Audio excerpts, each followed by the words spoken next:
जगदंब जगदंब जगदंब जगदंब जगदंब जगदंब जगदंब छत्रपती खड्गधर कवडीमाळ चापधर वज्र तेज रुद्र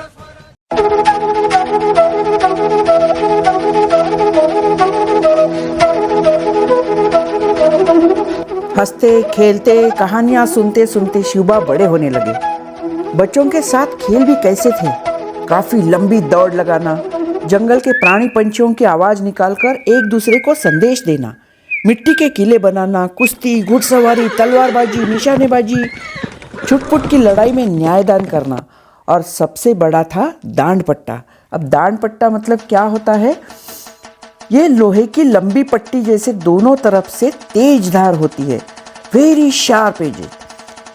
इसे एक जगह खड़े होकर गोल गोल घुमाते ही, जिस कारण कोई शत्रु सैनिक आपके आसपास ना आ सके। ऐसे खेलों से उनकी शारीरिक क्षमता बढ़ती थी, भौगोलिक ज्ञान, जंगली प्राणी, वनस्पति आदि के बारे में उनका ज्ञान बढ़ता ही गया था। आजकल के बच्चे क्या करते हैं? खेल भी खेलते हैं तो मोबाइल पर। हमारे इतने बड़े देश में खेल कूद में हमने कितने गोल्ड मेडल्स लाए? सही में ये सोचने वाली बात है ना। पढ़ाई हो या खेल कूद, ड्राइंग, पेंटिंग, स्विमिंग, कुछ भी हो, जो भी आपको अच्छा लगता है, मगर दूसरे का देखना है और बस तारीफ करनी है। हम क्या करते हैं ये दूसरी बात है। हमें सचिन, सहवाग, कोहली अच्छे तो लगते हैं, हाँ, तो हम उतनी कोशिश करेंगे तब बनेंगे ना। सचिन 9-9, 10-10 घंटे जब प्रैक्टिस करते थे स्कूल संभाल के, तब जाके वो इतने बड़े मुकाम पे पहुंचे हैं। हमें उनका आदर्श लेना है, मगर उनके गुणों के साथ, उनके मेहनत के साथ सभी को अपनी अपनी रुचि के अनुसार सीखना ही चाहिए, मगर उसके लिए चाहिए डेडिकेशन, पेशेंस। ऐसा नहीं कि कोचिंग क्लास लगाया और आ गया फटाफट, ऐसा तो नहीं होगा ना। कोई भी क्षेत्र हो उसमें सर्वोत्तम होना मतलब शिवाजी महाराजों के विचारों को समझना है। शिवबा ने काफ़ी भाषा आत्मसात कर ली थी। पुराणों की किताबें पढ़ना, शास्त्र की पढ़ाई करना, ये भी उनका चल ही रहा था। शस्त्र और शास्त्र दोनों की पढ़ाई हर दिन 9-9, 10-10 घंटे करने से सभी में वे निपुण हो गए थे। मतलब थियरी, प्रैक्टिकल एंड प्रैक्टिस, ये सभी साथ साथ चल रहा था। इसीलिए तो हम करते हैं ना, perfection Dai name is Shivaji. उनका बचपन पुणे में जा रहा था, मगर हमेशा सुल्तानों के आक्रमण, कुछ न कुछ जंग चलती रहती थी, इसलिए यहाँ से वहाँ जाने से अच्छा है शिवबा और जिजाऊ कर्नाटक में चले गए, जबकि शाहजी राजे तहाँ बेंगलुरु में थे। वहाँ पर शाहजी राजे कैसा राजकारभार, राजपाट संभालते हैं, इनकी भी सीख मिली, काफ़ी शास्त्रों की भी पढ़ाई हो गई, और कुछ साल बाद कर्नाटक में रहकर शिवबा और जिजाबाई वापस पुणे आए, वो भी अष्टप्रधान मंडल के साथ। देखा तो क्या, जैसे छोड़ गए थे वैसा पुणे था ही नहीं। पूरे गांव के गांव उजड़ गए थे, टूटे हुए मंदिर, टूटे हुए घर, सूखे हुए खेत। ये सब देखकर, सब दूर की तबाही देखकर उन्हें बहुत ही बुरा लगा। खेती बाड़ी छोड़कर लोग जान बचाकर रह रहे थे। जिजाबाई ने आते ही सभी परिस्थिति को संभाल लिया। काफी साल तक अकाल पड़ा हुआ था। सोचने वाली बात यह है कि मगर एक भी किसान ने आत्महत्या नहीं की थी। सभी का मनोधैर्य बढ़े, इसलिए खुद जिजाबाई और शिवाजी महाराज ने मिलकर सोने का हल खेती में चलाया, ताकि सभी लोगों का उत्साह बढ़ सके और वो भी खेती की ओर आ सके। दादोजी कोंडदेव जो कोंडाना के सूबेदार थे, इन्होंने सभी अच्छी योजनाएं बनाई, कुएं बनवाए, तालाब बनवाए, टैक्स में काफ़ी सहूलियत दी, जरूरत पड़ने पर धन देकर खेती करने के लिए मदद भी की, मगर किसी को मुफ्त का कुछ नहीं बांटा। मेहनत करके कमाई करने की हिम्मत बंधाई। धीरे धीरे काफ़ी लोग जुड़ते गए, उनसे मिलते गए, उनको सहयोग देने की तैयार हो गए। इन्हें भी शस्त्रास्त्र का प्रशिक्षण देना शुरू हो गया, मगर चुपके से जंगल में खेलने के बहाने जाते थे।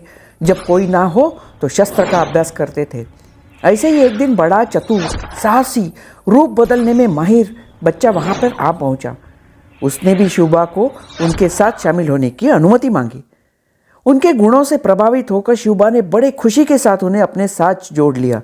वह साहसी बालक का नाम था बहिर्जी नाइक, जिसे आगे जाकर स्वराज्य की तीसरी आंख भी कहा जाता है। नाइक उन्हें पदवी दी गई थी।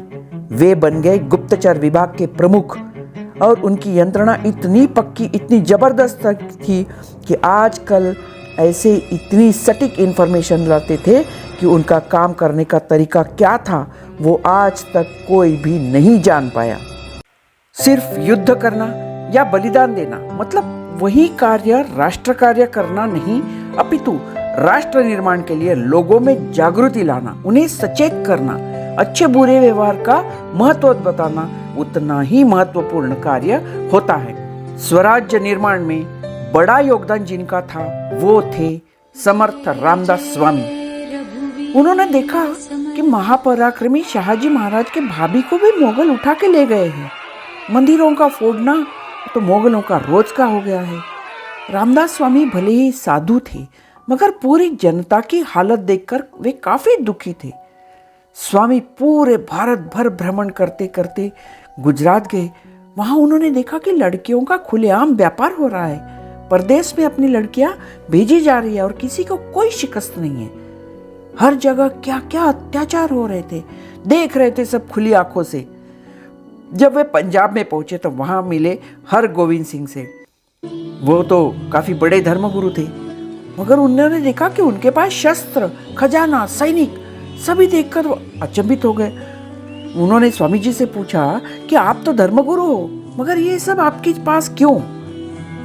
उन्होंने बताया, हमें यदि अपना धर्म बचाना है, सुरक्षित रखना है, तो हमें हमेशा मुकाबला करने के लिए तैयार रहना ही पड़ेगा।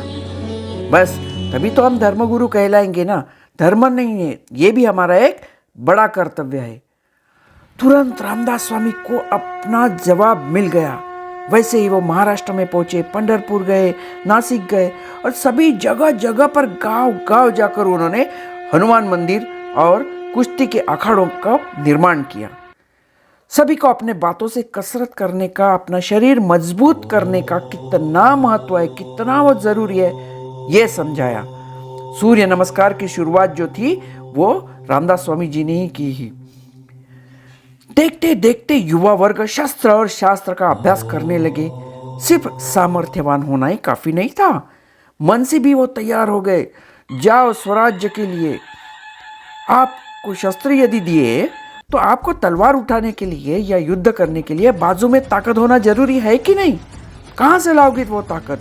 वो आएगी आपके रोज के कसरत से ही। सभी युवकों की शारीरिक और मानसिक ताकत बढ़ाते रहे महाराज।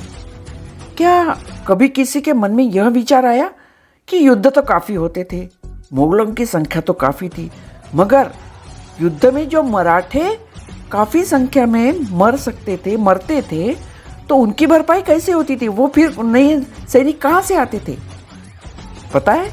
नहीं ना। उसका जवाब है समर्थ रामदास स्वामी और उनकी स्वराज्य के प्रति पूरी निष्ठा।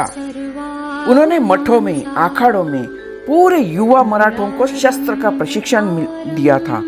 फिर पूरी निष्ठा के साथ वे सिपाही स्वराज्य की सेना में दाखिल हो जाते थे। पूरे हिंदुस्तान में हर जगह रामदास स्वामी ने मठों का निर्माण किया। बैरागी भेष में उनके शिष्य पूरे इलाके में कहीं भी घूम सकते थे। उनका घूमना सिर्फ खाली नहीं था, उनका मतलब था सभी आजू बाजू के परिस्थिति का अभ्यास करना, गुप्त संदेश देना, सभी जनता को शत्रु से सावधान करना, ये उद्देश्य था।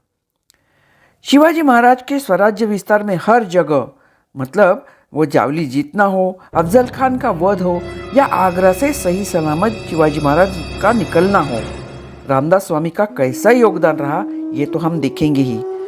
समर्थ और उनके शिष्य हर गांव में जा जाकर बोलते थे, केल्याने होता आहे रे आधी केलेची पाहिजे, सामर्थ्य आहे चळवळीचे जो जो करील तयाचे, परंतु तेथे भगवंताचे अधिष्ठान पाहिजे।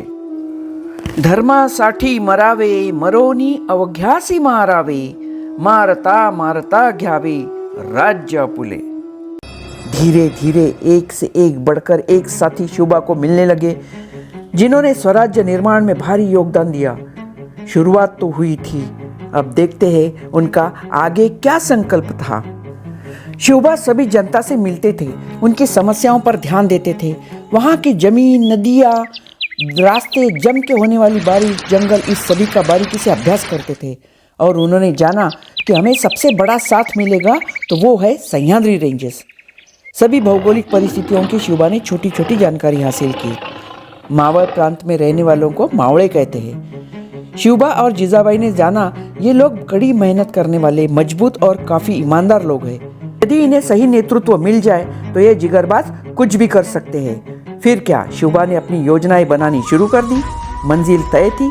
अब देखते हैं ऐसी चौंका देने वाली कौन सी बात शिवबा ने की। देखते हैं अगले भाग में।